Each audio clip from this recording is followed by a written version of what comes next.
Kalau mau cek-cek ini dulu tes suara jelas ya. Suara saya terdengar jelas. Soalnya hujan jadi takutnya sinyalnya hilang-hilang nih. Kadang naik turun juga nih sinyal. Semoga suaranya jelas.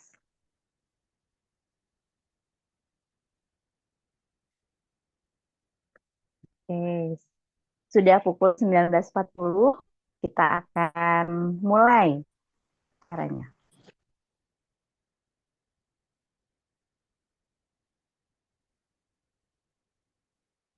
Videonya nge-lag ya, mungkin teh hujan ya. Suara jelas tapi videonya nge-lag. Oh ya, hujan nih teh.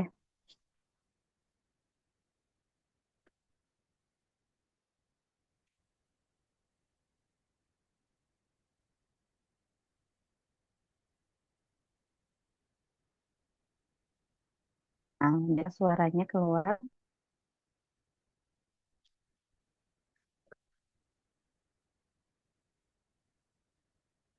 Oke.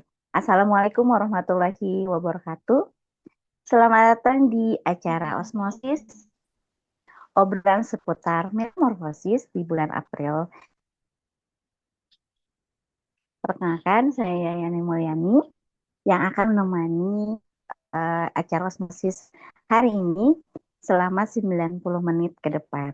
Nah, tema kita hari ini adalah anak berubah, ibu bertumbuh, metamorfosis, relasi ibu dan remaja melalui komunikasi sehat. Nah, sebelum kita mulai acara ini, saya akan bacakan dulu tata tertibnya ya. Mohon pastikan mikrofon teteh semua dalam keadaan mute selama pemaparan materi. Kedua, bagi teteh yang akan bertanya, tolong tulis pertanyaannya di kolom chat atau raise hand saat sesi Q&A nanti akan dibuka. Yang ketiga adalah uh, silakan mengisi link presensi yang akan dibagikan nanti setelah acara berlangsung. Nah, pastikan teteh juga mengikuti acara ini sampai akhir ya. Oke, Oke, kita akan mulai dengan, nah, karena dingin nih, gimana kita mulai dengan games dulu. Wah, biar hangat, sehangat sekoteng, sehangat uh, bandrek dan bajigur. Kita akan mulai dengan games. Gamesnya apa sih? Gamesnya nggak jauh-jauh dari hal-hal yang kita obrolin kemarin di WAG ya Teh. Jadi kan kita tuh ada kendala nih ngobrol sama para remaja-remaja Gen Z gitu kan ya. Nah, kita akan main games yang mungkin bukan salah, ya mungkin salah satunya ya, yang menjadi kendala kita berkomunikasi. Nah, kita coba breakdown ya. Kita coba eh, cari tahu nih apa aja istilah yang lagi nges di remaja saat ini. Yuk, kita mulai ya. Ice breakingnya boleh teh di-share.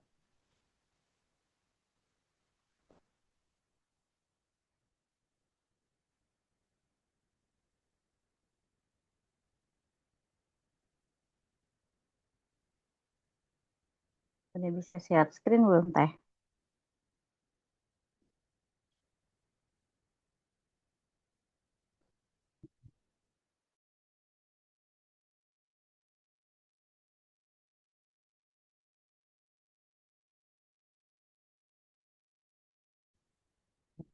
Sambil nunggu ya. Teh, kemarin saya juga baca ya beberapa komentar tentang apa sih kendala saat berkomunikasi. Yang pasti adalah kurang paham dengan penggunaan istilah, terus jadi susah dipanggil gitu ya. Jadi ada jarak kita kan. Dulu tuh nempel-nempel banget sama ibu, sama bunda, sama mamanya. Dan sekarang mereka jadi kayak punya dunia sendiri. Susah sekali disentuh. Kalau ngobrol kok kayak tegang banget gitu ya. Banyak banget yang jadi hal-hal remeh-temeh itu jadi masalah gitu ya. Kita tuh jadi kayak detektif, cari tahu, kepo, tapi susah banget nyari jawabannya gitu. Nah, eh, udah bisa setting teh buat gamesnya.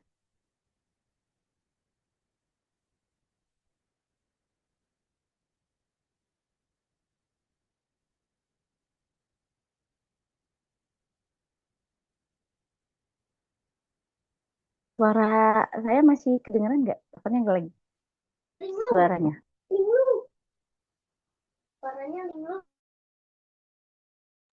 Kedengeran teh. Ya, makasih teh. Tapi kayaknya belum bisa share screen.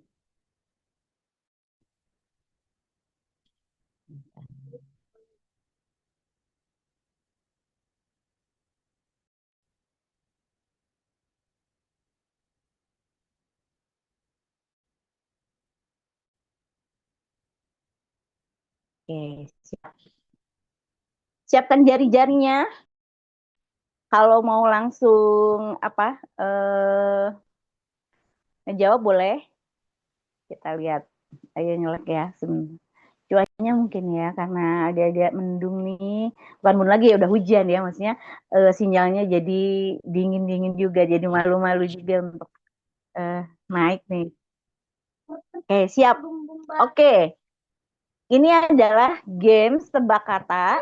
Silahkan teteh-teteh cari eh wah, oh iya, aku kayaknya Tenny ya. Maafkan.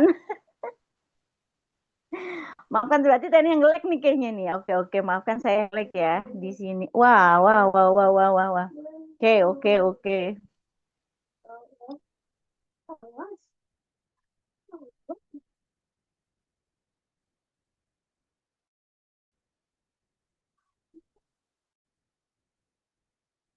Wah, oke, oke. Udah banyak banget nih jawabannya. Healings. Meu,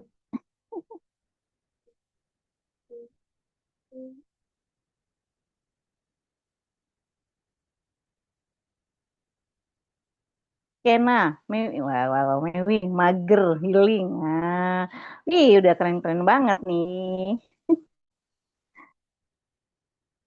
Skena apaan ya? Skena apa ya? Ada yang bisa kasih tahu nggak skena apa? Flex, healing,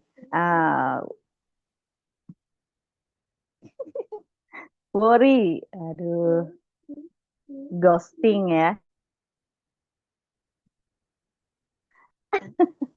Bingung ya? Banyak banget, banyak banget. Apa sih ini? Gitu kan? Apa sih ini?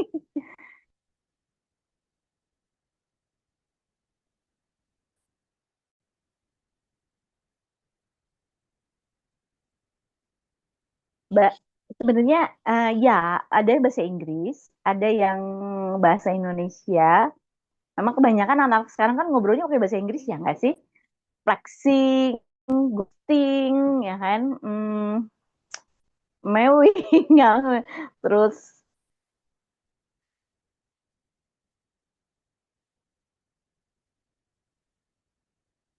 boleh, boleh, boleh, boleh ditulis yang dapatnya apa aja ya. Sip, udah banyak ya jawabannya.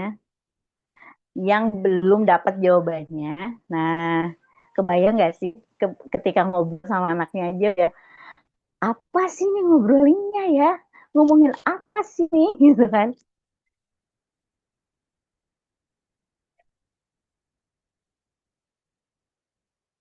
Oke, oke, setelah semuanya dapet atau sebagian yang dapet, boleh nanti ulik-ulik lagi apa istilah-istilah yang lagi hits di Gen Z sekarang. Nah, kita akan, makasih Teteh ya udah jawab gamesnya di kolom chat yang seru banget ya. Seru atau bingung sih? Antara seru dan bingung ya. Oke. Setelah kita mencari tahu tentang istilah Gen Z yang lagi hits saat ini, kita makin tahu ya ternyata apa ada gap ternyata, ada kendala yang kita alami. Kita baru tahu istilah-istilah ini, tapi belum tahu penggunaannya juga untuk apa ya. Baru tahu istilahnya, oh ghosting, apa sih? Oh flexing, apa sih gitu. Kadang-kadang terus makainya gimana? Terus makainya itu kapan gitu ya.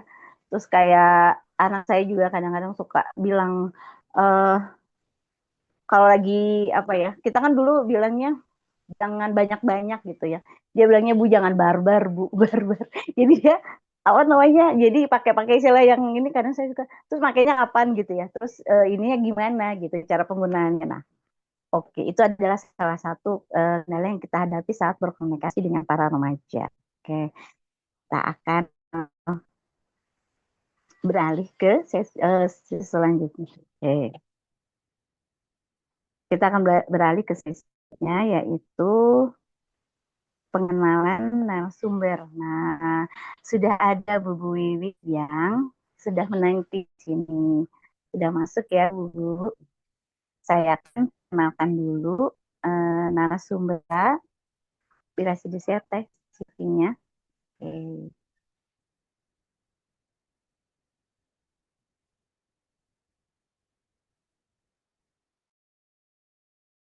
Ya, dengan narasumber yang banyak sekali pengalamannya. Uh,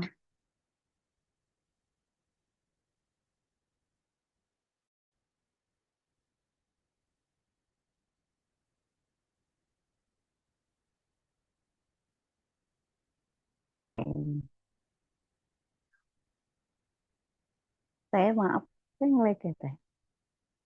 Teh kasih tahu ya kalau nge-lag. Soalnya di sini satu sinyalnya.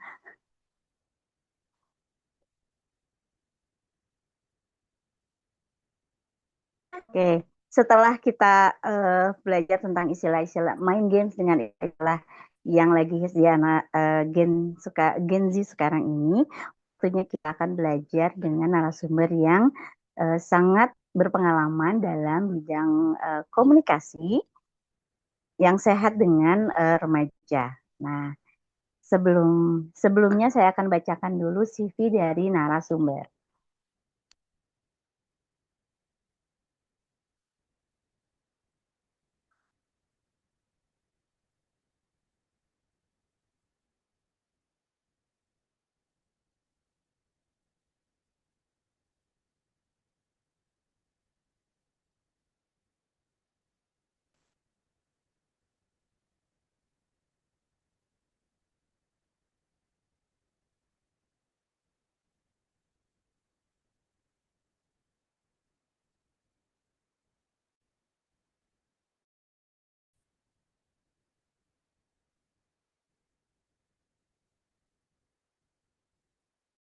Silakan teh di-share CV-nya.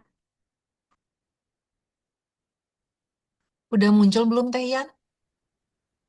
Belum teh, belum muncul CV-nya atau saya bacain aja ya. CV dari narasumber kita malam ini, uh, Wiwi Wulansari, berlatar belakang pendidikan formal seorang dokter hewan yang memilih menjadi ibu rumah tangga setelah menikah. Beliau juga mempunyai antusiasme terhadap kesehatan mental dan parenting.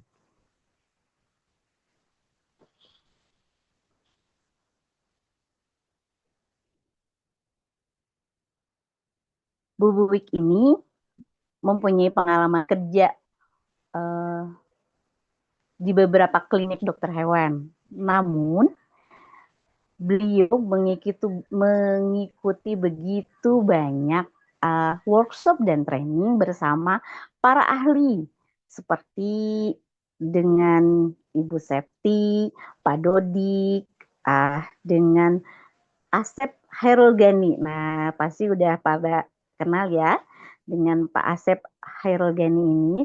Lalu dengan Happy Counselor bersama Zamil Azaini di kampung ini. Lalu bersama dengan Zen Permana. Nah, ini adalah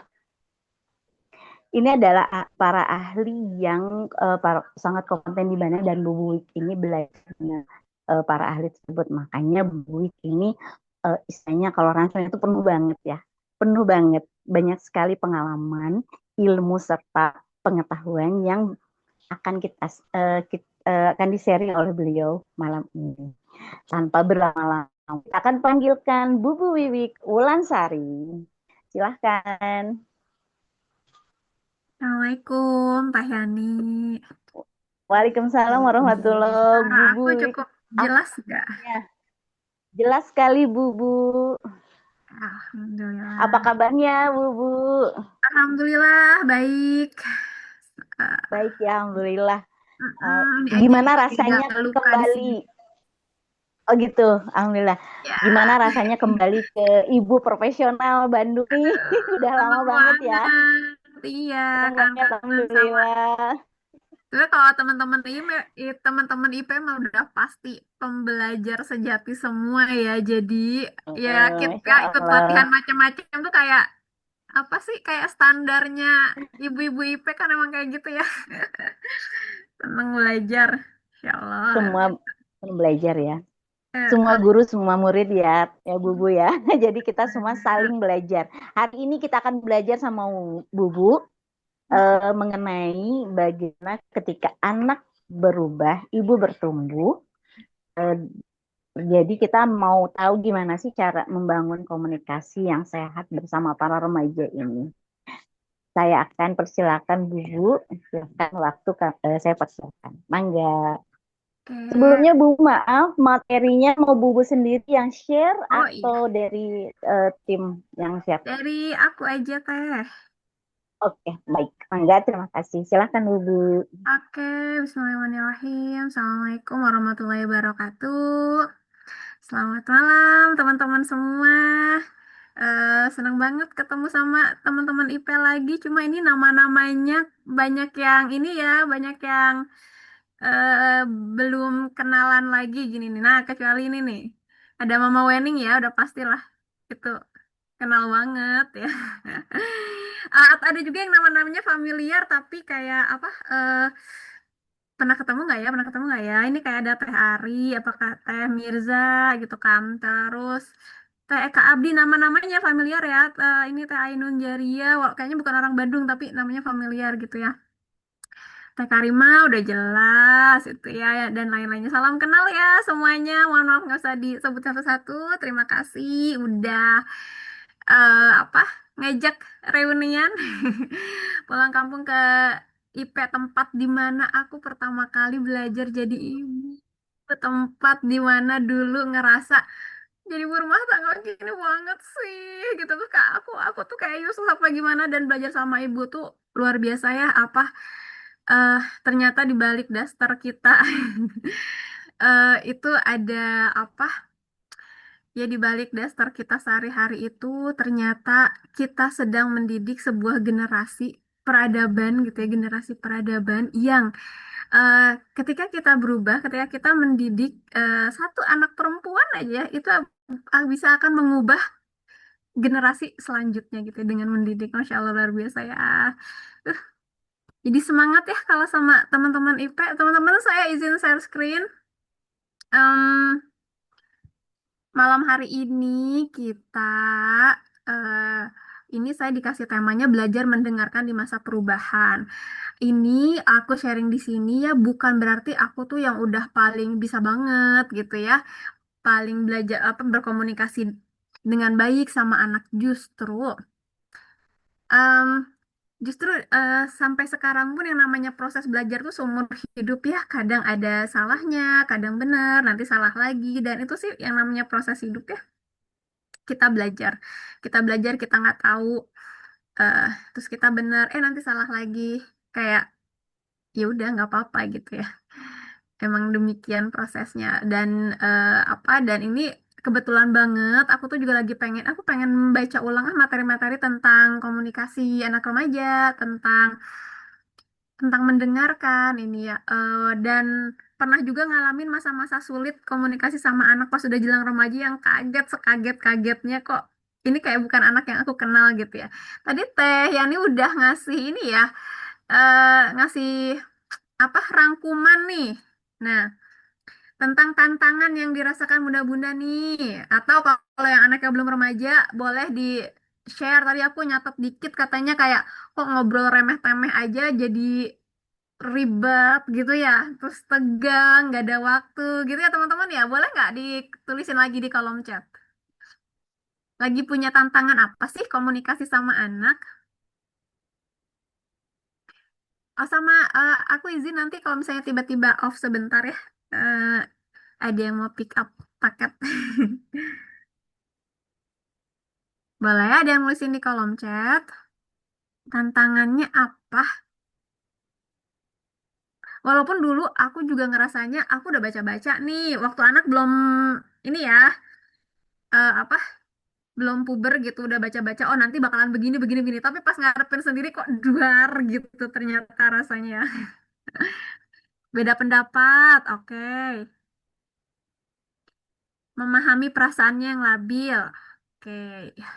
Sama ya kayak kaget banget yang dulu biasanya kita kasih tahu nurut-nurut aja sekarang tuh kok mulai kayak agak nyeleneh-nyeleneh gitu ya. Nah, hal di luar dugaan tuh kan sama banget ya. Terus oh iya dari yang tenang terus tiba-tiba kok ngegas gak ada angin gak ada hujan kok sensi banget gitu ya ngelawan pintar ngejawab. Wah, sama ya kita ya. Eh oke.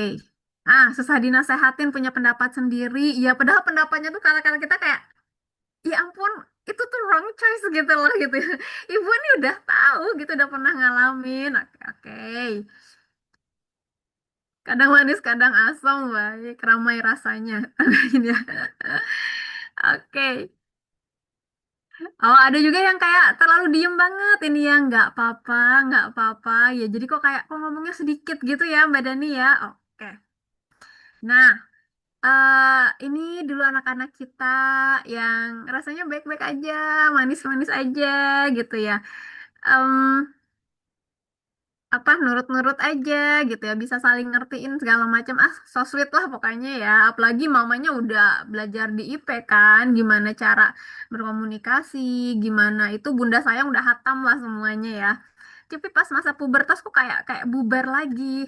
Nah, teman-teman, at least tidaknya kita nggak sendiri di sini punya apa ya anak yang dulu kita anggap manis gitu kan, nurut, so sweet gitu. Ternyata sekarang kayak gini gitu ya. Dia bisa teriak, ngeyel, terus nggak bisa dikasih tahu dan lain-lain gitu kan. Nah, eh kalau bunda-bunda nih biasanya nih kecenderungannya kalau ngerespon anak kalau lagi kayak gitu gimana? Dulu waktu pertama kali ngalamin aku juga kaget, aku pasti selalu kayak matahin balik argumen anak. Tapi malah tambah ribut kayak nggak ada habis ya gitu. Atau kayak langsung pengen nasehatin. Kalau teman-teman yang lain gimana?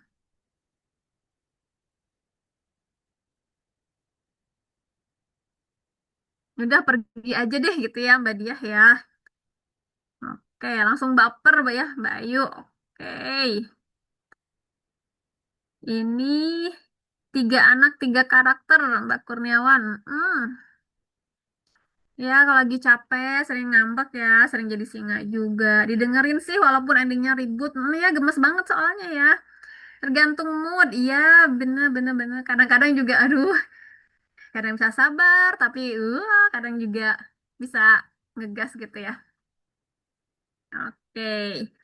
Nah, teman-teman, alhamdulillah nggak sendirian ya. Kita sama-sama struggling ya. Jadi ibu kayaknya dulu tuh anak tantrum tuh kayak udah apa tantangan yang luar biasa gitu pas kita bisa ngelewatinnya. Ternyata anak puber ini kok ada lagi ya roller coasternya ya gitu.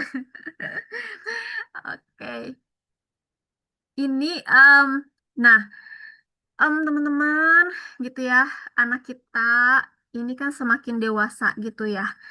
Mereka punya milestone-nya tuh tersendiri gitu dari mereka pas mereka infant, toddler, preschool gitu kan masuk usia sekolah, kemudian masuk ke remaja gitu kan. dan seterusnya. Fase perkembangan itu pasti dilewatin sama semua anak-anak kita, dan kita juga itu pernah ngalamin. Em, dan apa? Tapi di era sekarang ini gitu ya, di mana perkembangan zaman itu rasanya kayak cepet banget gitu ya. Ini tuh bisa jadi salah satu godaan gitu ya, bisa jadi godaan orang tua di era sekarang ini itu adalah kita tuh pengen mastiin anak kita aman. Gitu. Karena kita kasih sayang kita ya, karena kasih sayang kita pengen mastiin anak aman, apalagi dunia yang udah kayak gini, kayaknya ngeri banget gitu. Saya inget banget kayak pertama kali ngegojekin anak tuh, ya ampun kayak ngeliatin itu ya, ngeliatin mapsnya tuh nggak berhenti-berhenti, takut nanti si bapaknya tuh belok keluar jalur gitu kan. Saking tegangnya gitu kan. Eh, tapi gitu ya, itu tuh bikin kita nggak sadar bahwa kita itu ternyata mengambil alih banyak tanggung jawab untuk memastikan anak kita terhindar dari pengalaman yang tidak menyenangkan gitu. Dan banyak juga dari orang tua yang pengen buru-buru nyelesain masalah anak. Kayak eh, mungkin takut anak trauma, anak harus gimana gimana sehingga campur tangan kita tuh lebih banyak gitu. Oke lah kalau misalnya kita punya banyak tenaga gitu, punya banyak stok sabar, punya banyak waktu dan lain sebagainya gitu ya. Tapi ada fasenya di mana kita tuh juga enggak sekuat itu ya, bertambahnya usia kita. Kita nggak sekuat itu untuk ngontrol segala macam terkait anak kita gitu kan. Em, tapi kan apa, hmm, tetap ya dorongan untuk memastikan anak dalam keadaan aman biasanya kita kompensasi dengan cara yang lain, yaitu ngasih tahu anak kita. Kita membekali anak dengan arahan-arahan, nasihat-nasihat, mengulang-ulang gitu. Itu hal yang baik gitu ya. Tapi ibarat kata gini, lagu yang indah, kalau kita sering dengar berulang kali juga kan lama-lama bosen ya. Lama-lama bosen kayak kaset rusak gitu. Kita kita punya gap pengalaman sama anak tuh mungkin 20 tahunan gitu ya, 25, 23 gitu ya. Gap sama anak. Sementara kita takut anak ngelakuin kesalahan yang sama gitu ya. Terus kayak kadang kita juga kayak gatel banget lah kalau kita nggak ngasih tahu. Nah, tapi karena kita pakai paradigma ini gitu ya, itu bukan bikin anak tambah nyaman, tapi biasanya malah bikin ngasih jarak gitu ya. Kenapa? Karena mereka punya tahapan perkembangan dan kita juga punya tahapan perkembangan. Kita nggak bisa pakai cara yang kayak gini terus gitu. Di dalam, memang di mata kita dia tuh kayak apa ya? Tetap kayak anak-anak yang kayak harus selalu dikasih tahu gitu, yang harus kita kayak suapin terus gitu. Rasanya kita jangan sampai deh dia ngelakuin kesalahan gitu. Padahal yang namanya kita hidup pada akhirnya kita punya wisdom tersebut kan kita juga belajar dari kesalahan ya gitu. Oke, nah sehingga kita juga perlu memahami bahwa menjadi orang tua juga ada milestone-nya.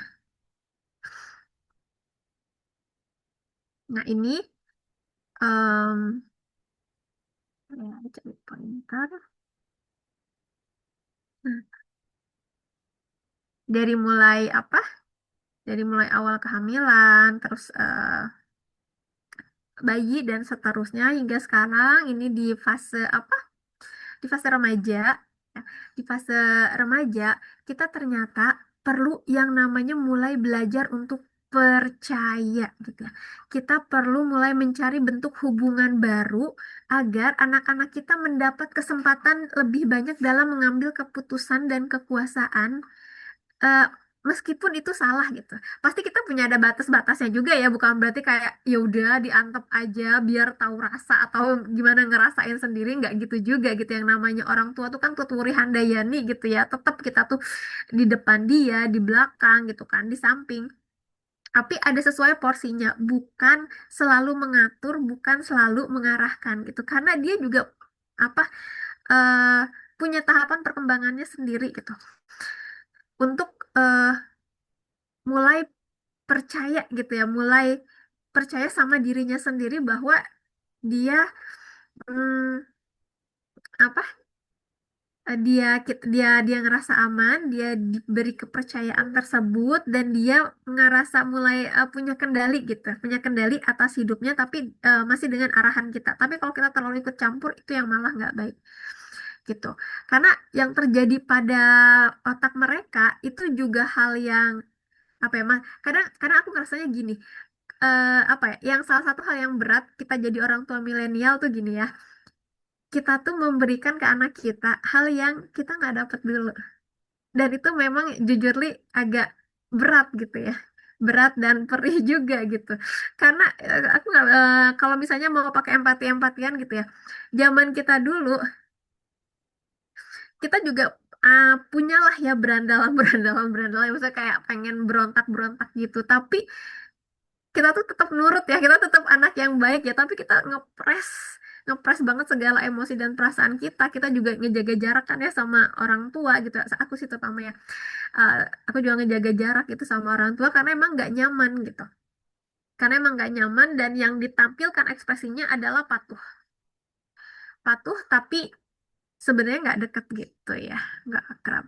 Nah, karena di fase ini otak anak itu berkembang, lagi berkembang pesat-pesatnya. Lagi pesat-pesatnya, kemudian ini kita bisa lihat di gambar ya. Ini bagian apa nih? Bagian frontal tuh depan, prefrontal. Ini bagian depan, terutama di bagian dorsal tuh punggung atau atas, lateral tuh pinggir, samping. Di bagian sini tuh eh, punya yang namanya fungsi eksekutif untuk mengatur apa? Untuk controlling impulse sama eh,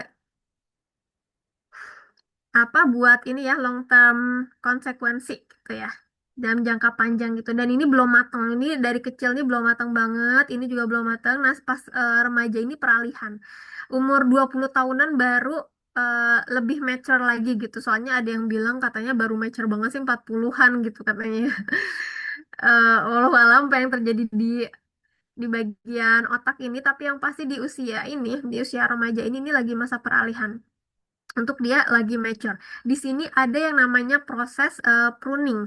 Pruning itu pemangkasan. Pemangkasan tuh ibarat pohon yang udah apa yang cabang-cabangnya tumbuh pesat banget dan di masa ini tuh otak tuh mangkas-mangkas cabang tersebut supaya rapih gitu ya. Apa fungsinya si pruning ini?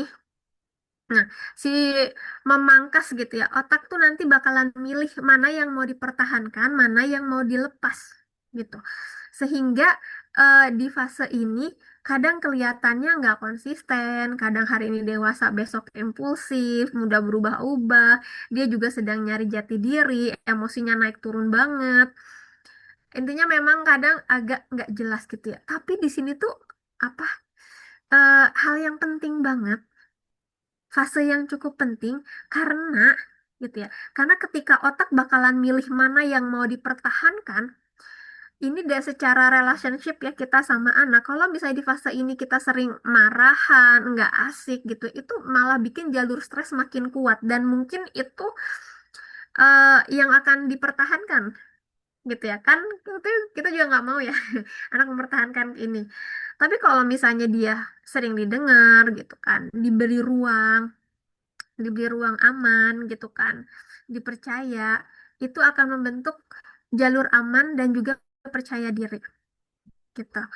Nah, karenanya di masa remaja ini otak anak tuh lagi memutuskan koneksi mana sih yang akan aku bawa nih sampai aku dewasa nanti gitu.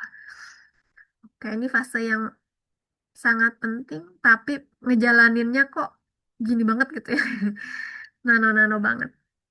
Oke, kenapa sih komunikasi kita sering gagal? Nah, karena kebanyakan kita gitu ya karena kita ngerasa lebih tahu kita sering cepet-cepet pengen ngoreksi kadang-kadang kita nggak mendengarkan sampai selesai kita motong kita interupsi langsung kita jawab langsung kita nasehatin langsung kita arahin atau mungkin kadang kita nggak sadar kita tuh menghakimi atau kita ngehakimin anak nggak betul tuh kayak gitu nggak boleh tuh gitu dan lain sebagainya yang bikin anak nggak nyaman. Ini kata-kata ini tuh bukan berarti nggak boleh sama sekali ya kalau menurut aku ya. Kadang-kadang ada juga sih yang apa eh, kita udah kayak udah secara naturalnya ngomong kayak gitu gitu kan. Tapi apa kadang ada konteks-konteks yang menurut anak itu penting gitu ya. Penting dia memang butuh kita, tapi kita selalu jawabnya kayak gini. Itu bikin nggak asik. Terus kita fokusnya ke kamu benar, kamu salah, kamu ini gitu. Kayak iya dihakimin lagi ya jadinya ya. Tapi kita tuh nggak ngenalin perasaan anak gitu. Akhirnya eh, kenapa nasihat-nasihat itu nggak masuk? Karena yang namanya nasihat itu diprosesnya kan di otak depan ya, prefrontal cortex. Sedangkan kalau kita lagi dia lagi komunikasi yang lagi nggak asik gitu, itu dia kondisinya lagi emosi. Kondisi emosi itu amigdalanya lagi aktif. Amigdala yang aktif, ketika amigdala aktif, itu otak depan yang berpikir, prefrontal cortex itu pasti off. Makanya nasihat itu nggak akan bisa masuk gitu. Jadi memang kita perlu ngeredain dulu nih, ngeredain eh, apa emosi-emosinya. Nah, gimana caranya nanti di next di tahapan berikutnya ya. Nanti kalau anak ngerasa nggak aman, biasanya dia nutup diri, ceritanya ke tempat yang lain, terus emosinya dipendem atau meledak. Tapi kalau dipendem atau meledak, nggak bagus buat fisik sama psikisnya juga gitu ya. Tuh, oke. Nah, di sini kita perlu reframe. Ya, kita perlu reframing kembali apa yang terjadi sih sama kita dan anak kita gitu ya, bahwa eh, ketika kita konflik itu sama dengan kesempatan untuk bertumbuh gitu ya. Sehingga apa ketika kita ngalamin ini tuh nggak bikin kita down atau ngerasa kayak apa ya hopeless, nggak ada harapan, aduh anak aku tuh emang bla bla bla, atau malah jadi nyalahin diri sendiri, aduh aku salah apa segala macem. Tapi mari kita kita jadikan hal ini sebuah peluang, sebuah peluang baru untuk kita bertumbuh gitu. Karena konflik itu bukan tanda gagal. Jadi nggak ada. Konflik bukan tanda gagal, tapi ini adalah momen untuk kita membangun trust, kedekatan, dan pertumbuhan bersama-sama ya. Karena ketika kita mengubah cara ngerespon kita, anak tuh juga akan berubah juga kok. Sehingga nanti kita berdua bakalan bertumbuh gitu ya. Dan anak itu, mereka itu nggak butuh orang tua yang selalu benar gitu ya. Tapi tapi perlu orang tua yang mau belajar. Karena yang namanya orang tua sempurna itu bukan itu sih yang anak-anak pengen dapatkan gitu ya, yang diperlukan. Karena gini, ketika kita sempurna, kita misalnya sesuai teori gitu plek-ketiplek, tapi apakah itu bikin anak belajar? Belum tentu. Tapi karena yang namanya manusia itu kan memang tempatnya ketidaksempurnaan ya. Justru ketika kita ada salah, anak kita lihat kita belajar, kita ngerubah respon, itu justru dampaknya luar biasa. Oh, ternyata kalau salah kita bisa minta maaf ya. Oh, kalau salah itu bisa diperbaiki ya. Oh, oh ternyata kalau salah tuh bukan akhir dari segalanya ya. Anak tuh punya punya pengalaman baik dari hal-hal tersebut gitu ya. Bahwa apa kita selalu bisa belajar, kita selalu bisa bertumbuh dari hal-hal yang bahkan nggak ideal. Bukankah hidup ini juga kita nggak ideal gitu ya? Oke, nah sekarang apa bedanya mendengar dan mendengarkan? Oke, boleh tulis di kolom chat.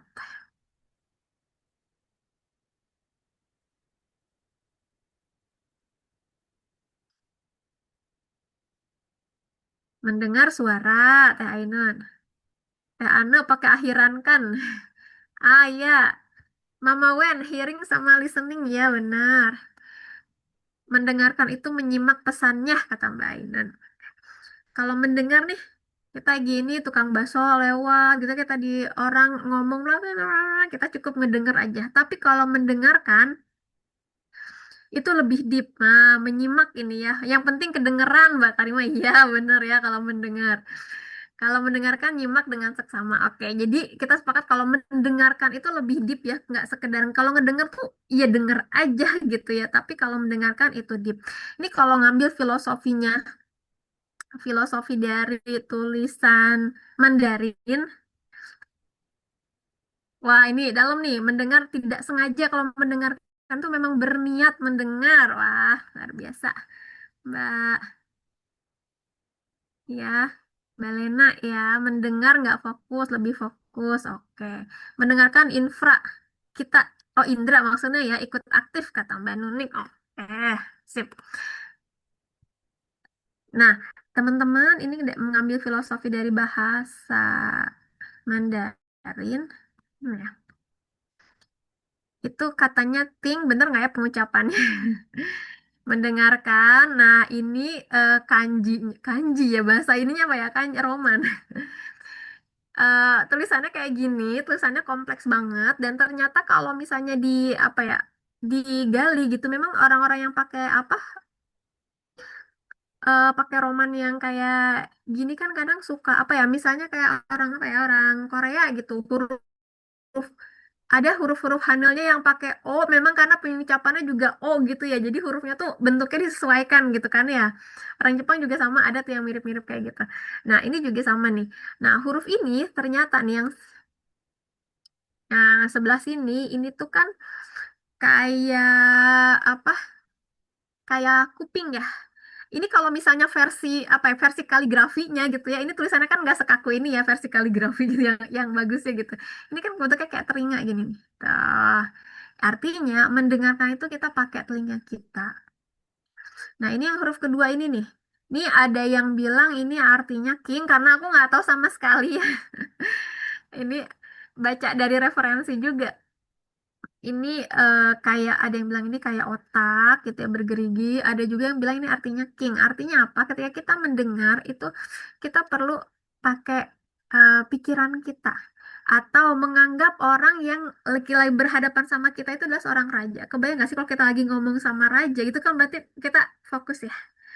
Kita fokus. Nah, kemudian huruf yang ini nih. Nah, yang ini tuh artinya katanya 10. Artinya apa? Artinya kita memberikan 100% gitu ya.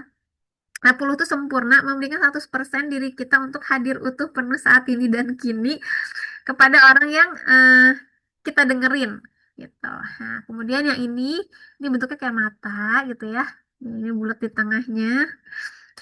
Nah, artinya apa? Kita memang melihat gitu, melihat, menyimak mata kita nggak nunduk, nggak lihat handphone, apalagi atau nggak kemana-mana.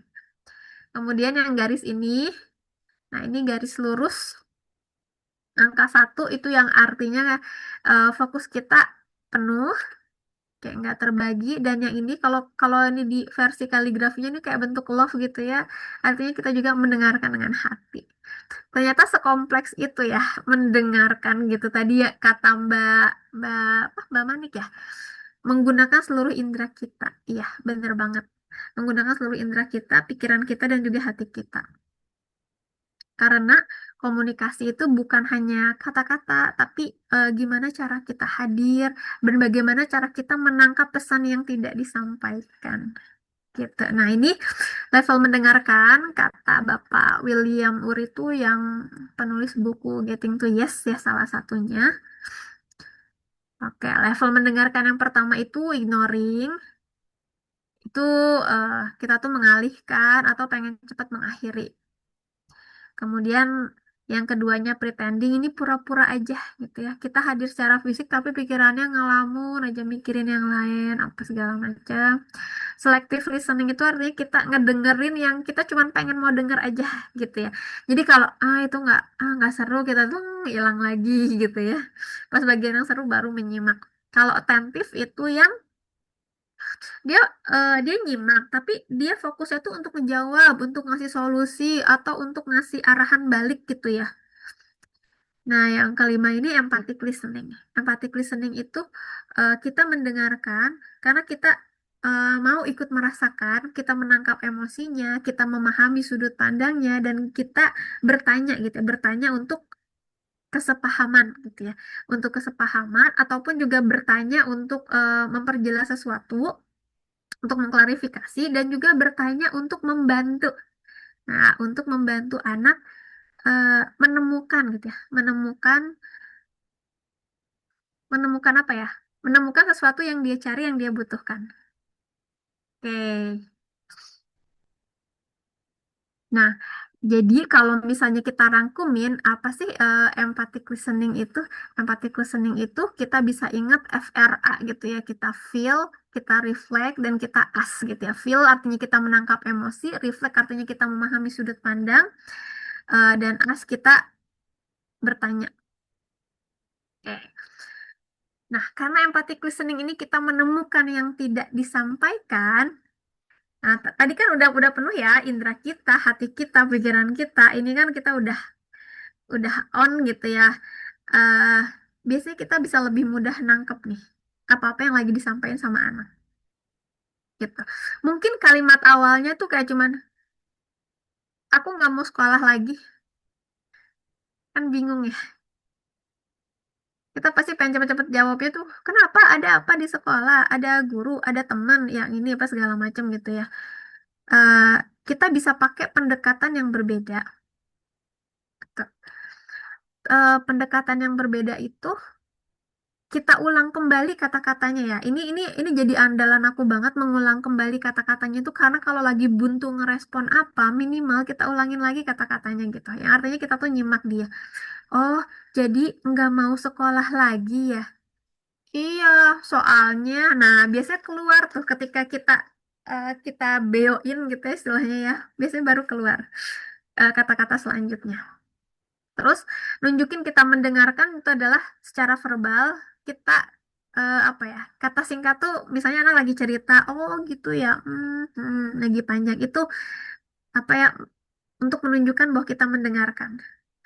Oke, saat mendengarkan kita bisa pakai parafrase. Kalau kalau mengulang kembali itu kan plek-ketiplek ya. Kalau parafrase ini kita simpulin hasil kesimpulan kita dari apa yang disampaikan anak. Misalnya nih, apa? Aduh, aku kesel banget deh. Aku kesel banget deh. Masa teman aku, masa teman aku nyeritain nyeritain ke teman-teman yang lain, padahal kan aku udah bilang itu tuh rahasia kita aja. Dia malah ngomongin ke yang lain. Nah, terus kita simpulinnya, oh, bete banget ya kayak gitu ya. Pasti kayak ngerasa dikhianatin deh kalau kayak gitu. Nah, itu parafrase kesimpulan. Atau refleksi atas apa? Refleksi atas perasaan atau pemikirannya. Oh, sorry, sorry. Kebalik. Kalau refleksi atas pemikirannya yang tadi. Yang tadi kayak, oh iya kesel banget ya, bete banget ya pasti ya. Soalnya apa? Jadi kayak ngerasa dikhianatin gitu ya sama teman sendiri. Karena dia bohong. Tuh. Kalau parafrase itu yang kita simpulkan. Yang kita simpulkan dari apa yang anak sampaikan. Oke. Kemudian kalau reframing itu nanti ada kalanya kita juga bisa ngebales, oh mungkin, eh, oh jangan-jangan apa teman kamu lupa ya atau keceplosan pas inget apa gitu ya. Jadi maksudnya nggak sengaja kah dia? Nah, kita bisa apa? eh Bisa kita bantu reframing juga anak kayak gitu. Tapi nanti ini penempatannya kayak gimana ini nggak ada urutan pastinya ya teman-teman ya. Biasanya mengalir seiring kita mulai berlatih gitu. Kapan kita eh, ngulang kembali, kapan kita ngerefleksiin, kapan kita bantu anak nge-reframing gitu ya. Terus kita juga bisa ngeresponnya itu dengan pengakuan gitu ya atau acknowledgement. Misalnya ketika anak kayak tadi gitu ya kesal banget temannya ingkar janji gitu ya, terus dia bilang oh iya berarti menepati janji itu hal yang penting ya buat kamu, kamu tuh anaknya seneng orang yang amanah ya gitu, berarti kamu punya value amanah gitu ya. Eh, apa menepati janji tuh itu bisa kita pakai. Gunanya apa? Untuk nguatin apa value anak gitu. Ketika dia punya hal baik gitu dalam dirinya, dia kesel tuh kan karena value-nya diingkarin ya. Berarti kan dia megang value itu kan. Oh, berarti dia punya hal yang baik dalam dirinya dan itu perlu kita apa ya? Perlu kita akui gitu. Kemudian secara nonverbal kita ngejaga kontak mata, kita kita ngangguk-ngangguk, kemudian ekspresi wajah sesuai, misalnya kayak anaknya marah, kesel kita juga ikut gitu ya, merengut, atau kalau senang ya gitu ya gitu. Oke. Terus posisi tubuhnya mengarah ke anak gitu. Kayak misalnya kita lagi ngumpul lagi sama teman-teman gitu ya di meja, terus teman ada yang ngomong, tahu nggak apa-apa, pasti kita badannya maju kan? Artinya apa? Artinya kita tertarik sama omongan dia, sama. Ketika anak juga ngomong, gimana gimana, apa-apa, ya menunjukkan ketertarikan kita gitu.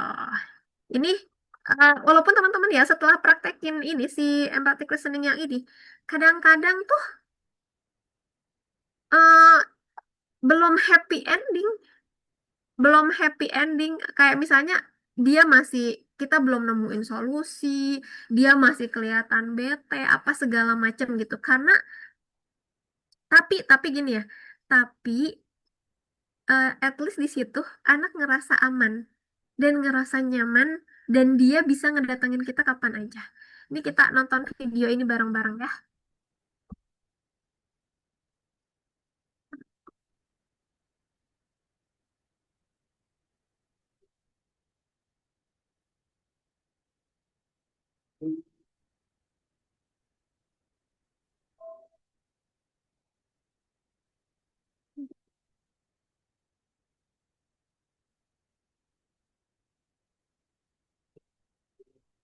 There are moments of distress. Our children benefit most when we let them know that we see and hear what they're feeling without trying to fix anything or cheer them up. In the following scene, a father tunes in with empathy, what we call empathic listening, without trying to make his daughter's distress go Diulang lagi ya, ini diterjemahin aja ke bahasa Indonesia. cheer them up. In the Ini tuh following jadi scene, in their moments of distress, our children benefit most when we let them know that we see and hear what they're feeling without trying to fix anything or cheer them up. In the following scene, a father tunes in with empathy, what we call empathic listening, without trying to make his daughter's distress go away. He knows that advice and problem solving are best received after emotions have settled down.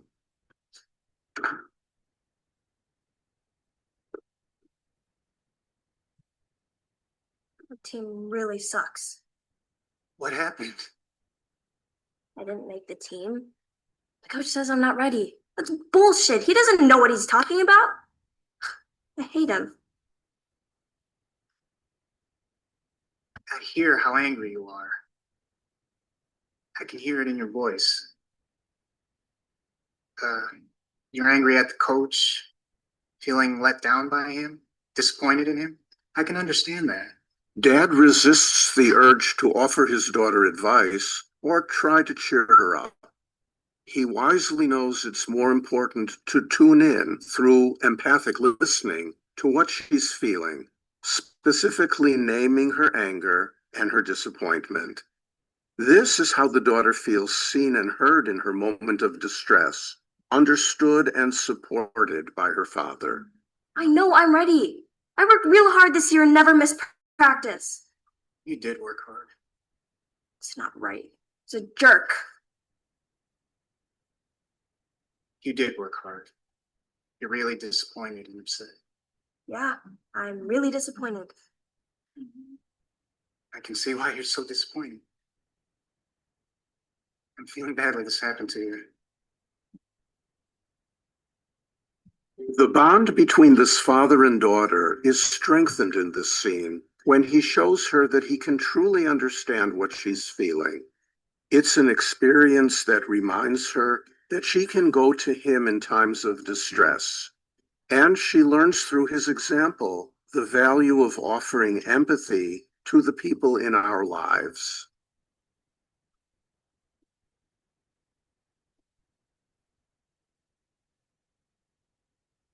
Oke. Belum selesai sih, masih ada lanjutannya. Tapi gimana tadi ngeliat video tadi? Kayak gatel nggak sih? Apa sih pulang-pulang marah-marah gitu? Gak sopan ngomong kayak gitu ke pelatih, ya ampun gitu. Gimana-gimana bapaknya keren, gimana ya? Nggak kepancing ikut marah ya? Oke. Nanti kita ada latihannya ya, Teh Hana. Iya, validasi perasaannya. Terus, no, ibu demi kamu. Iya, bener banget. Gitu kan. Apa? Udah nih. Oke, mana pas anaknya datang laptopnya langsung ditaruh gitu ya, gercep banget. Aku bilang, gercep banget. Oke. Gimana cara nahan emosinya? Nanti kita ada latihannya. Iya, namain dan validasi, benar. Jadi, apa? Tadi feel itu kita feel kan ngerasain ya. Kita memahami memahami emosi dia itu dengan kita kasih nama, kita bantu kasih nama, terus kita omongin lagi ke dia gitu. Kalau ke anak-anak yang lebih kecil, biasanya mereka kan belum ngerti emosi, itu biasa kita yang nebak gitu ya. Kesel banget ya, Legonya rusak lagi gitu. Ini mah jengkel ya rasanya ya. Oke. Tuh bapaknya langsung ini datangin gurunya. Oke, oke, kita lanjut lagi ya di materi selanjutnya. Tapi yang pesan yang perlu kita ingat adalah walaupun kayak tadi nothing happen gitu ya, kayak anaknya belum ada solusi, dia masih bete dan segala macam, tapi percayalah ikatan itu justru terbangunnya di situ. Pas kita nge-support gitu ya. Kadang anak tuh juga bukan perlu solusi kok, bukan perlu solusi yang tepat gitu ya. Oke. Pak ini, Pak Eka, iya ya, saling melengkapi kan jadinya ya. Saling melengkapi. Oke. Jadi slide-nya sampai yang ini. Nah, tadi refleks tuh namain emosinya. Duh, duh, duh, duh. Namain emosinya. Terus validasi perasaannya. Iya, kesel banget ya. Gitu. Kesel banget ya. Kayak gitu. Oke, sekarang kita nonton lagi ya. Kita nonton lagi yang kedua. Ini dari filmnya Inside Out. Ini. Oral-B Class Action. Gula sikat Ada yang iklan jatuh dulu. mengangkat lebih Iya. hebat. Temukan rangkaian produk Oral-B di toko terdekat. Ini mau pakai ini enggak? Nih jadi.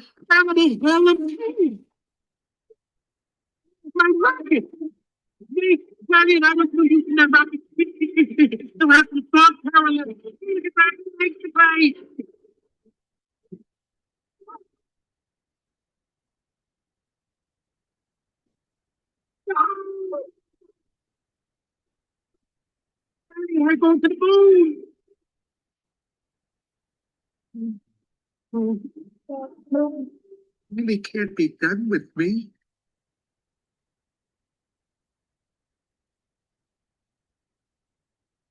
Hey, it's gonna be okay. We can fix this. We just need to get back to headquarters. Which way to the train station? I had a whole trip planned for us. Hey, who's ticklish, huh? Here comes the tickle monster.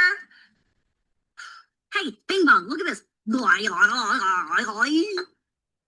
Oh, here's a fun game. You point to the train station and we all go there. For the train station. I'm sorry they took your rocket. They took something that you loved. It's gone. Forever. Sadness. Don't make him feel worse. Sorry. It's all I had left of Riley. I bet you and Riley had great adventures. Oh, they were wonderful. Once we flew back in time, we had breakfast twice that day. Sadness. Sounds amazing. I bet Riley liked it. Oh, she did. We were best friends. Yeah. Sad.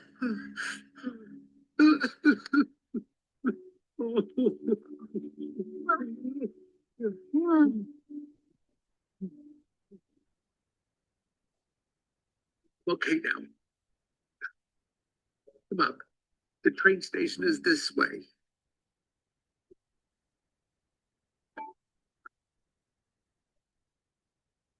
How did you do that? Sad. So I listened to what. Hey, there's the train.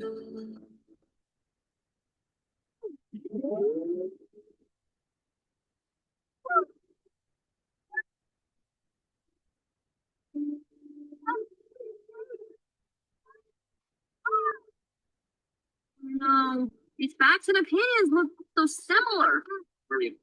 It's all the time. Hmm. Oke, gimana habis nonton video yang kedua? Ada yang baru inget lagi scene ini atau kayak dapat aha sesuatu?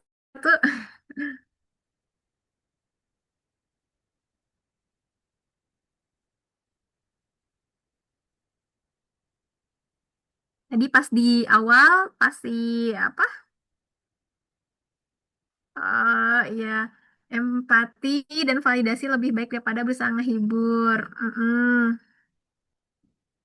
Jadi berasa mengabaikan perasaan anak yang lagi mau turun.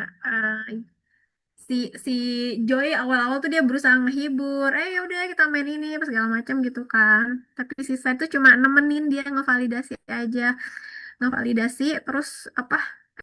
Emang sih kayak wah itu pasti seru banget ya waktu dulu kamu main sama si Riley kayak gitu. Wah, nambah baper gitu ya. Tapi habis udah rilis gitu, happy lagi gitu. Ini tuh pernah kejadian dia anak aku, dia masih kecil sih waktu dulu kan ya. Jadi dia punya dia senang bikin Lego, adiknya tuh senangnya ngejatohin, ngancurin gitu. Dan itu berulang-ulang kali, adiknya tuh kecil masih bayi 9 bulan kan gimana ngasih taunya gitu kan ya, bingung juga gitu ya. Kakaknya disuruh paham, kakaknya juga masih kecil gitu kan ya, karena waktu itu kan anak 4 jaraknya deket-deket semuanya tuh, 2 tahun 2 tahunan. Gimana ngasih taunya dia bingung aja gitu, ya kesel banget ya, sedih, nangis lama banget gitu kan. Terus aku udah sabar bu, sabar, tahan tahan gitu kan. Apa kan kata teorinya kalau emosi itu perlu dialirkan, alirkan. Kalau udah dialirkan, eh, apa justru semakin ditekan si emosi itu makin bertahan gitu. Tapi ketika dia diizinkan, nanti dia juga pergi dengan sendirinya gitu. Ini anak lagi sedih banget, tapi mau sampai kapan ya kan? Mana dulu masih punya anak 3 ya, anak 3 tuh kan.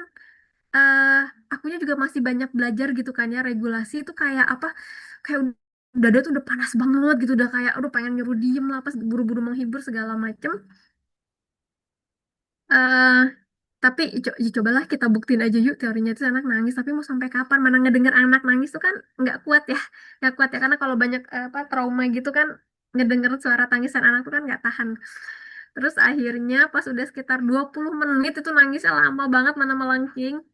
Tiba-tiba dia turun, dia berhenti nangis, dia turun dari kasur, terus aku tanya gini, mau kemana, mau main Lego lagi, kan Legonya udah hancur gitu ya, aku yang malah yang sedih gitu, Legonya udah hancur. Terus dia bilang gini, Lego yang hancur kan bisa dibikin lagi bu. Ya juga ya, ya juga ya, dianya anaknya udah move on, aku yang masih kepikiran gimana caranya nih biar dia bisa paham, adanya masih bayi nggak ngerti apa segala macam gitu ya. Tapi pas dia diizinin ngerilis, malah anaknya yang apa, udah nemuin lagi gitu solusinya sendiri gitu. Oke.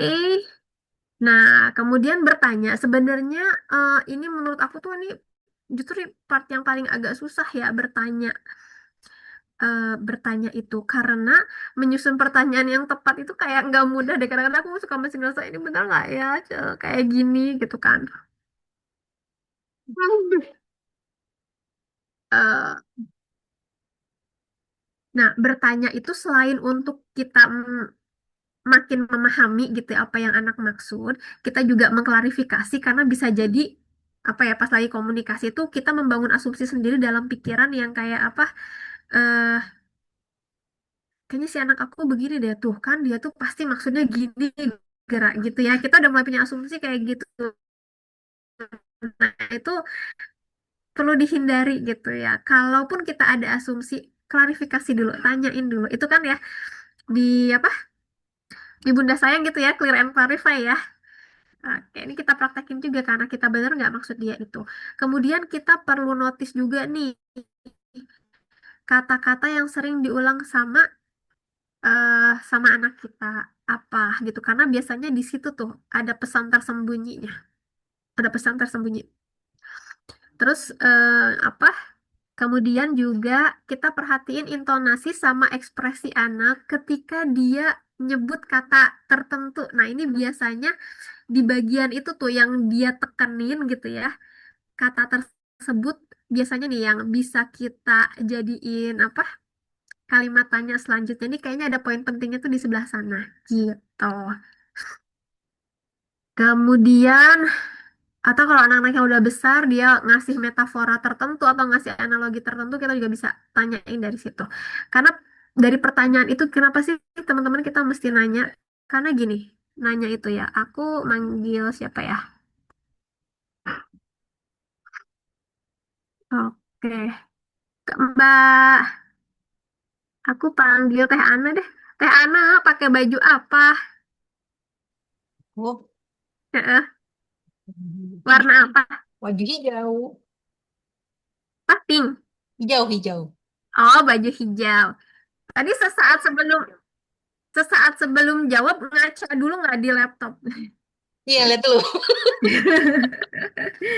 Ya karena kan bisa langsung lihat ya ngaca dulu kan ya. Nah, jadi kenapa bertanya itu penting? Karena ketika bertanya kita bakalan look in dulu loh ke dalam diri kita. Kita bakalan ngeliat dulu gitu. Itu kan padahal kita juga enggak kok. Bisa lihat ya. Iya, kita enggak kok aku pakai baju abu-abu misalnya. Tapi Pak kalau ditanya pakai baju apa? Hah? Abu-abu gitu. Karena kita pasti pengen ngeliat lagi gitu. Kita look in. Nah, dengan bertanya itu justru bisa lebih menggali si anak ketimbang kita ngasih tahu. Gitu. Nah, eh,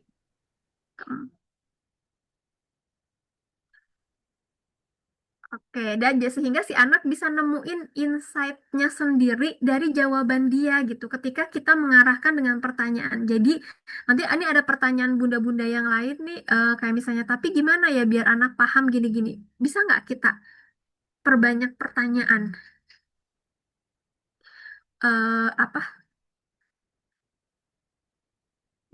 Apa kita perbanyak pertanyaan untuk apa sih yang aku juga lupa ya apa contohnya gimana gitu ya.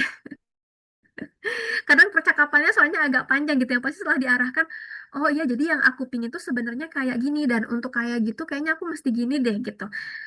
Ketika anak ini kalau udah mulai nyaman gitu ya sama kita ya, ketika dia perlu nasihat tanpa apa ya, dia pasti akan minta sendiri sih gitu.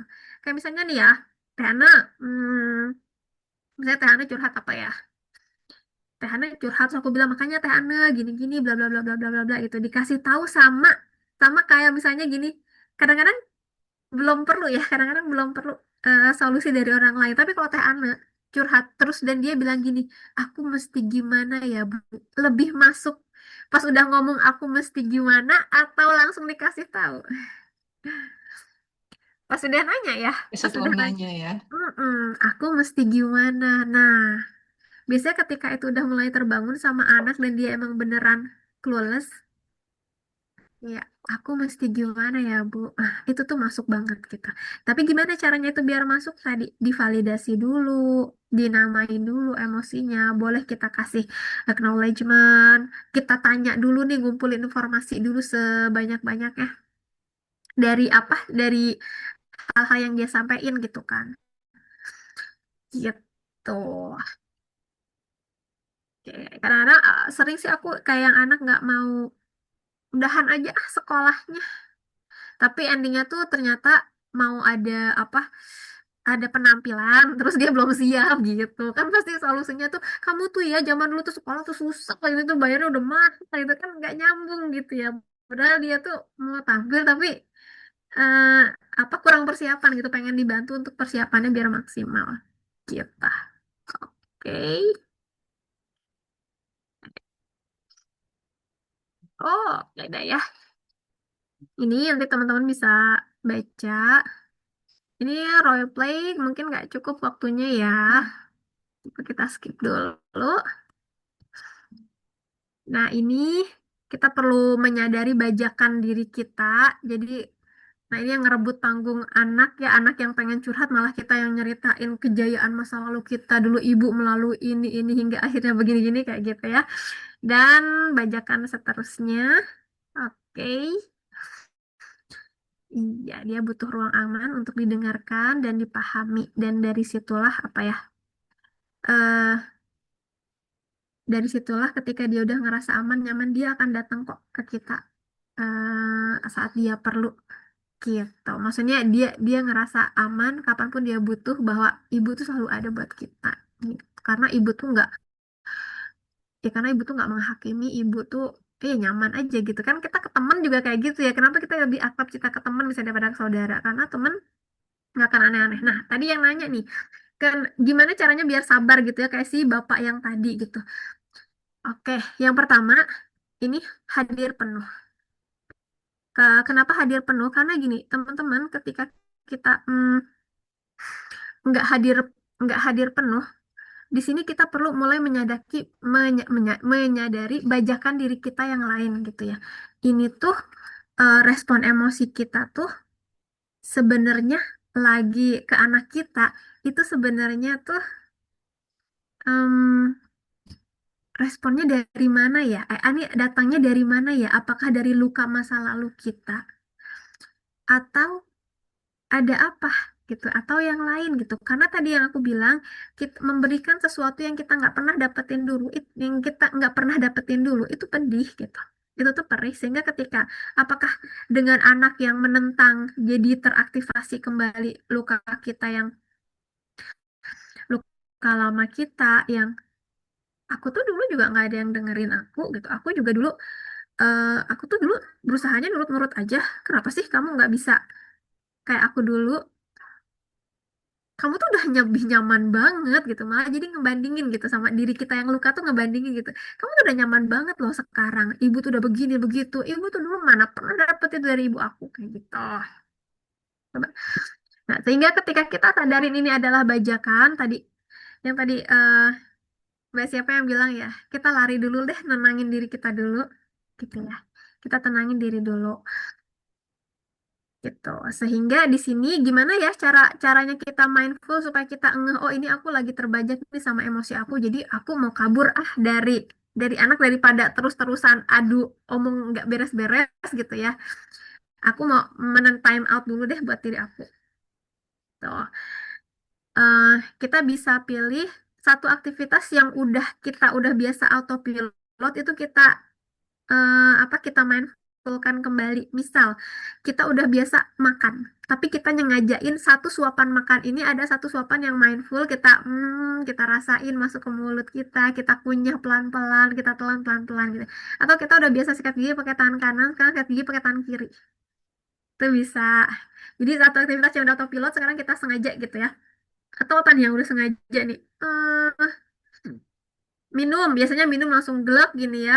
Mana Teh Yani minum teh panasnya langsung gelap, sekarang minum teh panas tuh diangkat, dipegangin, rasain hangatnya gitu ya, suhunya, terus kita cium dulu aromanya baru diminum. Minumnya juga langsung gelap tapi ditahan dulu di mulut baru ditelan. Tuh. Nah, itu kan artinya gini, ngapain sih udah enak sikat gigi tangan kanan terus sikat gigi tangan kiri, kan kayak apa ya, ya karena belajar sadar itu ya belajar sabar gitu. Sabar ngapain, kan harus pelan-pelan nyikatnya, ini salah-salah nyikat ke apa ya, ke kena gusi gitu. Kena gusi berarti kan harus pelan-pelan, terus ngunyah pelan-pelan, kan kita bisa cepet-cepet angin gitu ya. Tapi kita itu belajar sadar dan sabar sekaligus. Oke, kemudian kita niatin menyengaja berlatih hadir penuh, itu satu aktivitas sama anak. Misalnya hari ini bacain bukunya 5 menit deh, yang masih kecil-kecil ya. Atau misalnya antar anak pulang sekolah, aku mau ajak ngobrol dah 5 menit, pasang timer gitu ya. Gitu. Mau dengerin ceritanya misalnya. Tapi biasa kalau pulang sekolah banget tuh pada capek ya, nggak langsung cerita ya. Ya pokoknya dicarilah momen-momen ini. Oke, kemudian pause. Nah, ini skill yang kedua ini adalah pause. Eh, Pause itu kita jeda ya. Kita ngejeda diri. Tadi kan kita udah sadar, wah aku terbajak nih. Nah, karena udah sadar terbajak, aku harus time out. Aku pause diri aku. Gimana ngelatih pause itu? Gini, ketika kita jadi ikutan ke bawah emosi, kita marah. Ini kan amigdala kita juga aktif ya. Ini teori bubar semuanya nih yang di prefrontal cortex ini ya. Teori semuanya bubar. Jadi apa? Bubar jalan. Dan gimana cara ngeaktifin si prefrontal cortex lagi dan nurunin aktivitas amigdala, yaitu dengan perlambat nafas. gitu. Ini kita latihan nafas setiap hari sehingga pada saat dibutuhkan nanti nih kalau kejadian kayak kayak tadi tuh yang anaknya pulang langsung bete, oh bete kesel banget itu si pelatih gitu kan. Oke, kita nih ada mulai ada hawa-hawa nggak nyaman nih misalnya di badan kita, udah pelanin aja nafas kita, tarik nafas pelan, tahan, hembuskan, gitu ngetos. Kalau lama-lama kita nggak tahan juga kita bilang aja pamit. Oh iya kita lanjutin nanti ya. Kayaknya ibu agak-agak nggak nyaman juga nih suasananya gitu. Oke, ini video terakhir ya Teh. Ini juga endingnya ngegantung.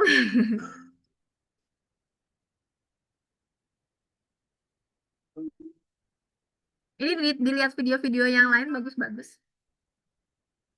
Children's anger is familiar to every parent.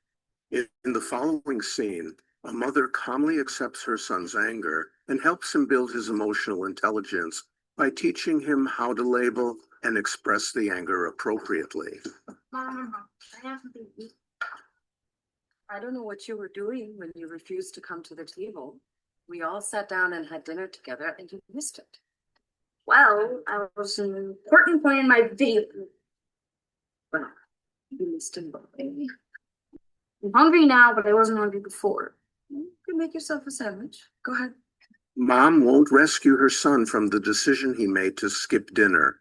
Instead, she encourages him to find a way on his own to meet his needs. This builds his confidence in his ability to take care of himself. What do we have for dinner? We had hamburgers. I want a hamburger. Sorry. That takes prepping and heating, and I'm not willing to do any more cooking today. Why not? It's easy. I can do it myself. This is not a restaurant. I'm not taking out the ingredients for a hamburger. I just put everything away. I hate you. You're so mean. You know I love hamburgers. I totally hate you. You're angry. I get it. You're so mean. You can call me mean. What you're telling me is you're angry with me because I'm not making any more hamburgers tonight. You can just say you're angry or frustrated or annoyed with me. I get it. I'm angry. Mom refuses to treat his words as a personal attack. She knows that "I hate you" is his way of letting off steam. By not getting hooked by his words, she avoids a power struggle. Instead, she tunes in with empathy and acknowledges what he's feeling, guiding him to simply state that he's angry rather than calling her mean. Oke, ini penutup dari materi hari ini. Gitu. Tadi anaknya minta apa? Dia nge-skip makan, terus tahu-tahu sekarang lapar, telat, ibunya nggak mau buatin makan, itu udah banderisnya ibu, aku nggak masak lagi sekarang, kalau mau bikin aja sendiri, bisa bikin sandwich, nggak mau, gitu. Ngambek lah ya intinya, terus tahu-tahu bilang ibu jahat, sering ya. Pasti pernah dibilang ibu jahat gitu ya, bunda jahat gitu. Nah pas kita bilang gitu kan biasa langsung gitu ya, langsung tambah naik. Ternyata ketika dibilang ibu jahat, pasti marah banget ya, pasti kesel banget ya, ngerasa ibu tuh nyebelin. Tapi ya apa ya peraturannya gitu, gitu kan. Ya udah kalau marah nggak apa-apa. Gitu.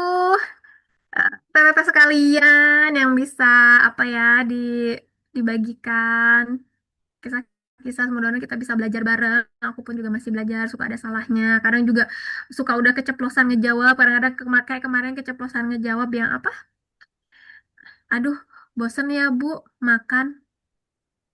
Ya ampun, nggak bersyukur banget sih itu di Palestina tuh orang sama gitu kan. Ada banyak gini, bahasa makan. Puasa, nggak usah makan. Jadi kalau pas dia makan itu pasti hal yang dirindukan. Aku tuh bilang gitu kan ya. Kalau kayak empathic listening gimana ya cara bertanyanya ya. Terus aku tuh mulai mikir lagi kan. Ah, memang bosannya tuh di bagian apa ya? Si ayam terasa ayam dan saya terasa sayur. Kacik banget kan ya, absurd. Oh gitu ya. Nah gimana caranya biar makan itu kayak agak berbeda dong ya. Pertanyaannya gitu. Gimana cara biar makan tuh agak berbeda? Oh ngadi udah itu mah ketawa bareng aja ya, udah ketawa bareng nggak usah terlalu serius. Apa dia kayak cuman pengen berekspresi aja ngomong, ya aku juga jawabinnya gitu, ya udah ketawa aja, cobain aja. Aku cuma bilang gitu. Udah. Oke, teman-teman, sekian yang bisa disampaikan. Mohon segala keterbatasan. Oke, cukup kan? Yang serahkan kembali ke Teh Yani. Ya, terima kasih, Share link videonya Bu. boleh nanti ya ke panitia. Wah, ini kayaknya nggak cukup deh waktunya, Bu. Sama-sama. Bu, waktunya nggak cukup deh. Kita kayaknya butuh berseri-seri. Iya, apalagi. Kayaknya sudah jam 20 nasional. Gimana? Saya nanya dulu Bu ya, Mbak sama Teteh. Kalau untuk sesi Q&A, kita akan lebih dari jam 21. Apakah masih oke? Masih mau? Nggak apa-apa. Teteh Aman, gimana? aman, Nggak Teh. apa-apa? Aman, 15 menit lagi ya. Oke, siap.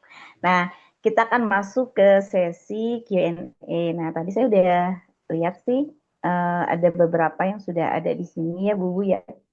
Yang pertama tuh dari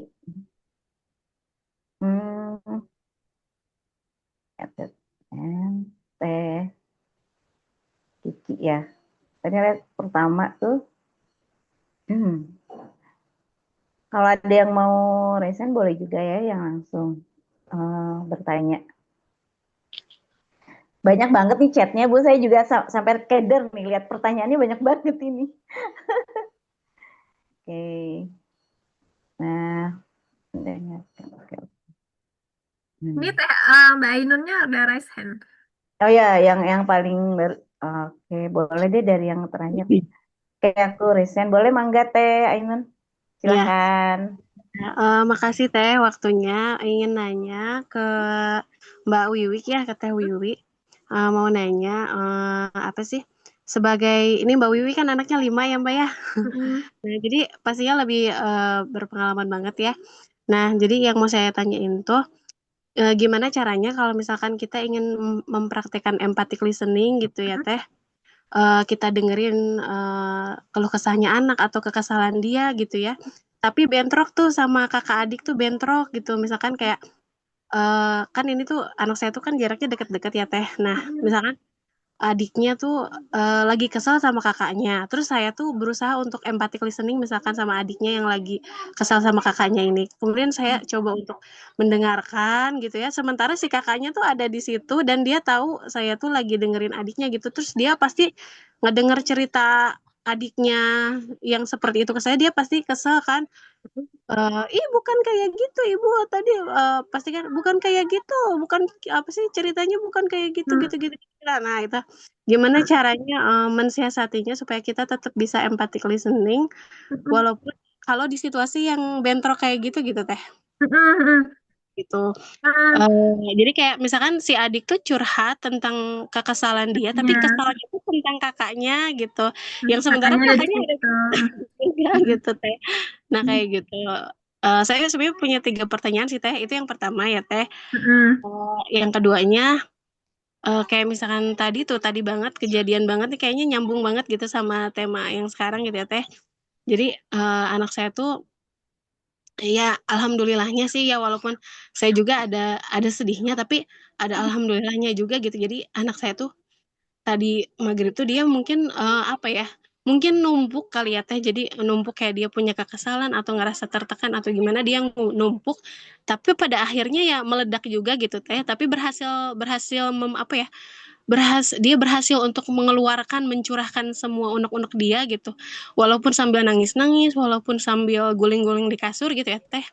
Nah, apa sih ya akhirnya saya dengerin gitu. Saya dengerin pokoknya sampai dia selesai ngomong, sampai dia selesai nangisnya. Akhirnya saya dengerin gitu Teh. Dan ya saya bersyukurnya oh alhamdulillah bisa keluar juga tuh gitu kan.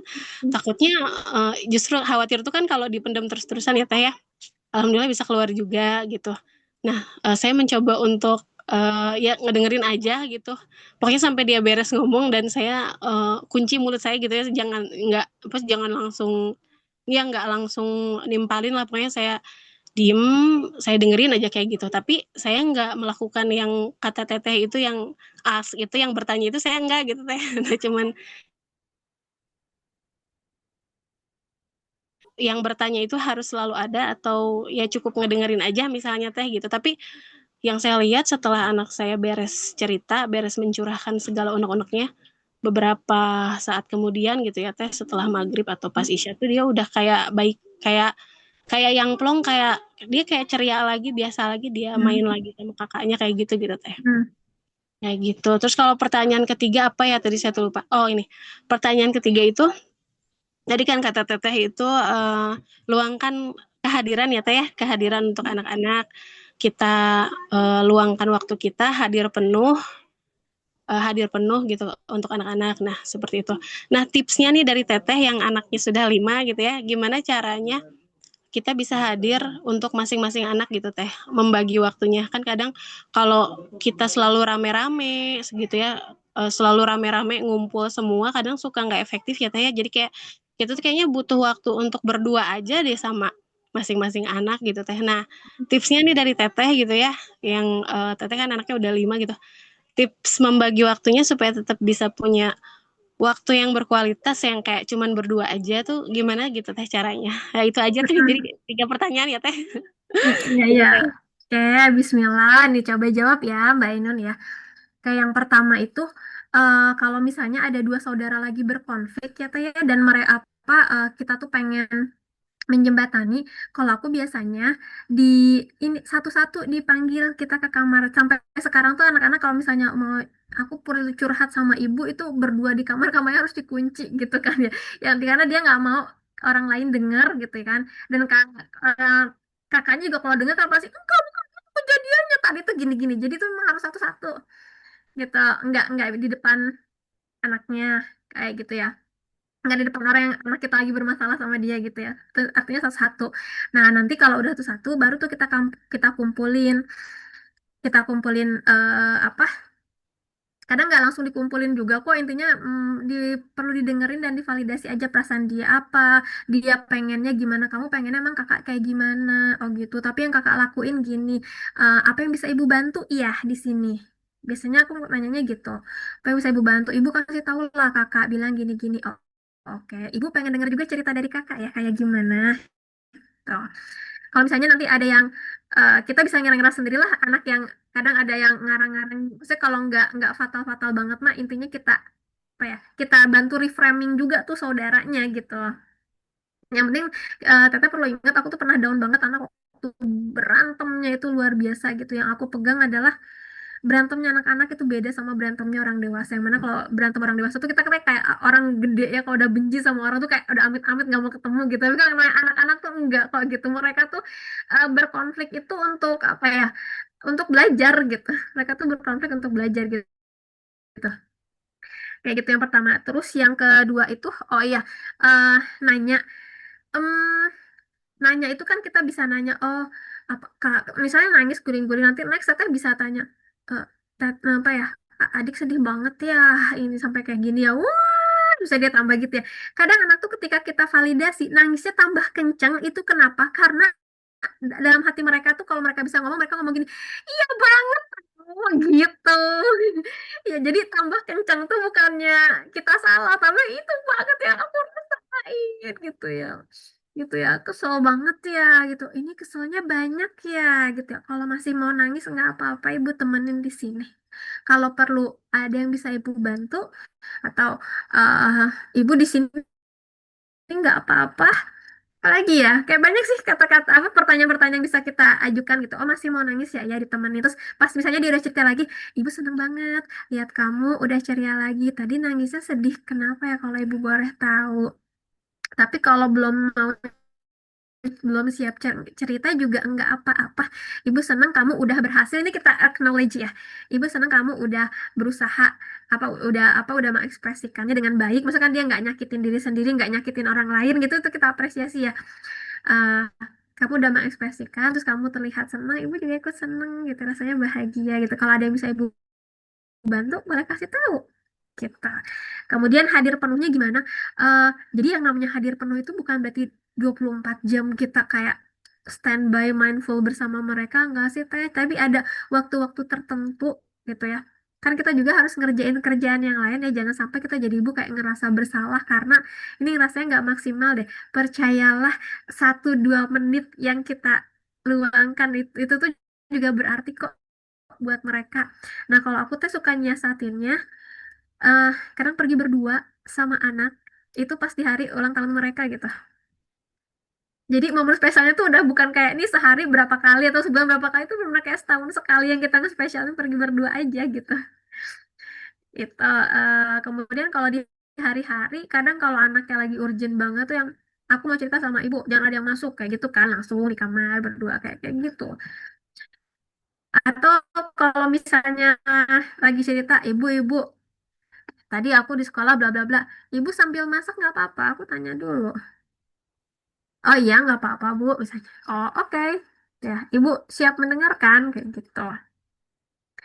Ya udah jadi itu ya santai ya, aku nggak mungkin kalau secara teori salah gitu ya, nggak pakai mata karena kan matanya ngebelakangin dia cerita di samping atau di belakang aku, tapi eh, anak tahu kita nyimak isi obrolannya, kita bisa nimbalin balik dengan tepat gitu kan, kita dengar kata kunci itu juga bermakna kok buat mereka gitu. Bye Nun, kira-kira. Ya baik Teh, makasih Teh. Ya. Ya, oke. Sama-sama. Mudah-mudahan nggak puas ya jawabannya ya, biar nanti bisa belajar lagi, nyari tahu lagi dari yang lain kayak gimana gitu. Iya Teh, makasih Teh. Makasih ya Teh Sama. Ainun. Bubu ada satu lagi pertanyaan terakhir ya dari Teh Kiki nih. Sebagai Bubu izin bertanya, ketika anak mengambil keputusan tapi menurut orang tua keputusan itu kurang bermanfaat buat dirinya, bagaimana seharusnya respon orang tua biar anak tetap merasa didengar dan tidak merasa dipatahkan keputusannya? Mangga Bubu. Oke. Ini perlu apa ya? Perlu banyak bertanya gitu ya ke si anak gitu. Kalau kalau menurut aku itu awalannya tuh jangan dipatahin dulu kalau misalnya dia memang pingin banget gitu ya. Kecuali ya kalau yang kita rasa ini sangat membahayakan buat dia. Misalnya anak aku izin, Bu mau pergi ke rental PS sama temen. Tidak gitu ya. Kita punya aturan juga gitu ya. Itu tidak gitu ya. Tapi kalau misalnya Bu pengen ekskulnya ini kayak ngapain ekskul itu gitu ya kayak misalnya. Tapi kita kita gali dulu, terus juga apa? Kalaupun misalnya pada akhirnya kita memang value kita tidak mengizinkan ini ya, kayak misalnya Mbak Kiki bilang, "Oh, pokoknya ini kurang bermanfaat dan beneran mendingan better enggak gitu ya, misalnya ini udah value keluarga, kasih tahu ke anak kita. Nah, value keluarga kita itu adalah gini gini gini, sehingga kalau kamu ngambil langkah yang itu nggak selaras. Itu kasih tahu kenapa kenapanya gitu ya. Ibu mohon maaf banget untuk yang ini nggak dulu, tapi kita kasih tahu guys alternatif yang dia bisa lakukan. Misalnya dia pengen apa kita nggak bolehin gitu, kita bantulah biar win-win gitu loh. Biar win-win nggak kayaknya ya aku harus nurut melulu gitu. Kapan yang aku ada ruangnya kan anak juga intinya itu ya perlu ruang gitu ya. Gitu kira-kira Mbak Kiki. Semoga belum puas ya. Iya, biar kita belajar terus gitu ya. Belajar terus iya.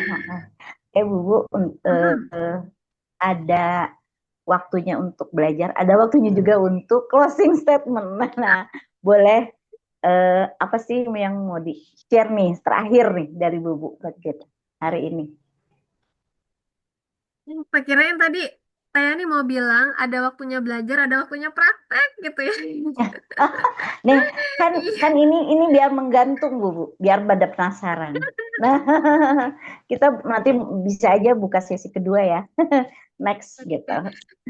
Oke, penutupnya apa ya teman-teman? Nanti apa ya, selamat seru-seruan ikutin challenge ini. Biasanya ketika kita niat ikut challenge-nya beneran datang lah. Besok gitu, besok dan lusanya ada berhasilnya, nanti ada balik lagi ke pola yang sama. It's okay, yang namanya belajar jatuh bangun apa, karena teman-teman kita perlu ingat bahwa hasil itu sebetulnya adalah di proses itu sendiri, karena berhasil itu bukan tujuan kita, karena hasil bukan milik kita, tapi milik kita adalah berproses ya teman-teman. Selamat berproses, selamat seru-seruan, nyari, ngarang, cara bertanya. Ini bener nggak ya? Aku juga kayak gitu kan. Selamat mengulik dan mengeksplorasi diri ya. Semoga apa ya? Semoga kita semua jadi orang tua yang diridhoi gitu, yang kita ridho kepada anak kita dan Tuhan juga ridho kepada anak kita dan juga kepada kita. Oke, sekian aja Tayani. Terima kasih Terima Bu. kasih. Alhamdulillah. Semoga ilmu yang Bu sharing hari ini bisa bermanfaat dan menjadi berkah buat kita semua ya. Terima kasih Bu. Mangga boleh kembali ke tempatnya. Nah, tapi sebelumnya kita akan foto bareng ya.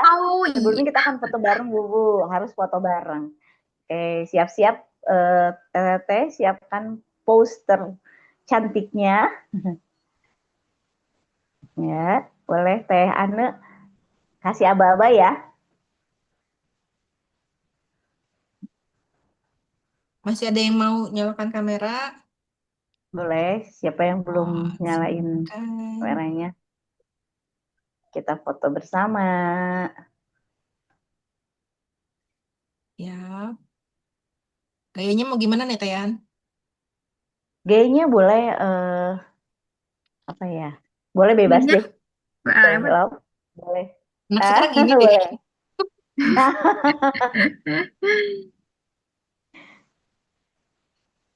Siap ya. Siap. 1, 2, 3.